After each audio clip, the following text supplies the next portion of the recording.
Le président de la République, chef de l'État Mohamed Bazoum, a participé ce jeudi à un sommet virtuel de haut niveau organisé par les Nations Unies dans le cadre de la Journée internationale de protection de l'éducation contre les attaques qui a sa deuxième édition avec comme thème « Protéger l'éducation pour une paix durable ». À cette occasion, le chef de l'État a prononcé une importante allocution en présence de son Altesse royale Cheikhna Moza Bint Nasser, du secrétaire général des Nations Unies Antonio Guterres et des directeurs exécutifs de l'UNESCO et de l'UNICEF.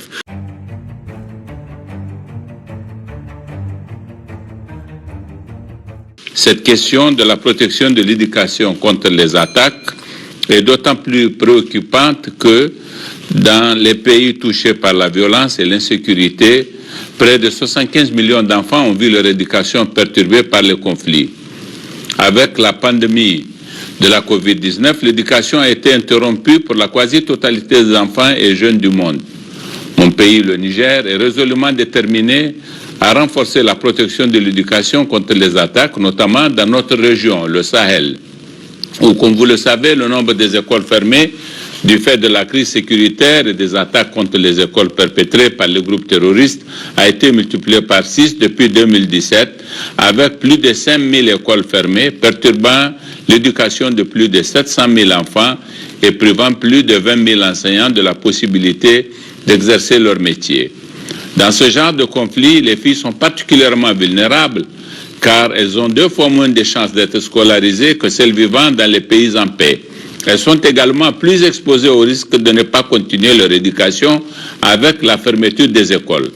Il faut dire que le Niger a fait de la protection de l'éducation, notamment dans les zones touchées par les conflits, une priorité de son mandat au Conseil de sécurité. Lors de notre présidence du Conseil en septembre 2020, une déclaration présidentielle sur la protection des écoles contre les attaques a été adoptée.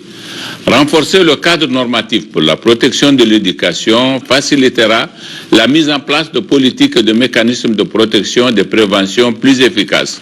C'est pour cela que, conjointement avec la Norvège, nous œuvrons pour l'adoption d'une résolution du Conseil de sécurité, la première qui se focalisera principalement sur la protection de l'éducation dans les zones touchées par les conflits, l'insécurité et les crises humanitaires.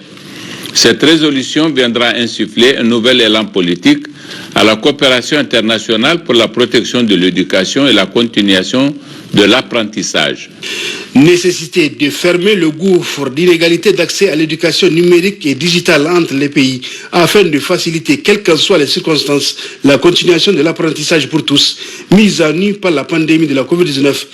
Nécessité de renforcer la résilience et la justice climatique. Mohamed Bazoum appelle à des actions concrètes pour la protection de l'éducation. Au moment où plus de 70% des habitants de certains pays développés sont vaccinés, ces chiffres ne frôlent que 2% pour les pays à faible revenu. Selon les études, en 2021 seulement, plus de 4 millions de filles dans les pays en développement ont dû interrompre leur scolarité du fait d'événements liés au climat. Ce chiffre pourrait atteindre 12 millions d'ici 2025.